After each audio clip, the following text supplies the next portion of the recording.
Hello friends, welcome to my channel. তো মামনি চ্যানেলে সকল বন্ধুদেরকে স্বাগত জানাই। তো যে যেখান থেকে বসে দেখছেন আমার ভিডিওটা, একটা লাইক দিয়ে প্রথম থেকে শেষ পর্যন্ত দেখার অনুরোধ রইল।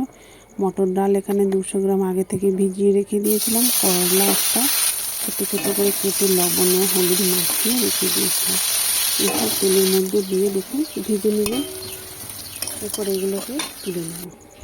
এরপর সেই তেলের মধ্যে সজনে ডাঁটা দুটো দিয়ে দিলাম, ছোটো ছোটো করে কেটে ধুয়ে রেখে দিয়েছিলাম। খুব বেশি ভাজার দরকার নেই। এরপর তুলে নেব।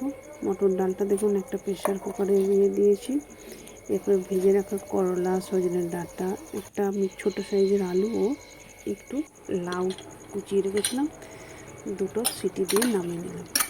দেখুন কত সুন্দর কলাইটা সিদ্ধ হয়ে গেছে। এরপর সর্ষের তেল 2 চামচ, তেজপাতা, সোমবড়া, শুকনো লঙ্কা ফোড়নের জন্য দিয়ে দিলাম। এরপর পেঁয়াজ দিয়ে দিলাম। এরপর রান্নাটা যদি নিরামিষভাবে করতে চান তাহলে পেঁয়াজটা বাদ দিয়ে শুধু আদা বাটা দিয়ে করতে পারেন। পেঁয়াজটা হালকা ভাজা হয়ে আসলে কাঁচা লঙ্কা আর টমেটো কিছু দিয়ে দিলাম আদা বাটার কাঁচা গন্ধটা চলে গেলে এরপর দেখুন সিদ্ধ করে রাখা ডালটা এর মধ্যে ঢেলে দিলাম। এরপর দিয়ে দিলাম হলুদ গুঁড়ো 1/2 চামচ, লবণ স্বাদ মতো, লবণটা ব্যালেন্স রাখার জন্য চিনি দিয়ে দিলাম 1 চামচ। তো বাড়িতে আপনারা অবশ্যই বানিয়ে দেখুন, কেমন হলো কমেন্ট করে জানাতে ভুলবেন না। আর যদি ভালো লেগে থাকে লাইক, কমেন্ট, শেয়ার করে দিতে পারেন।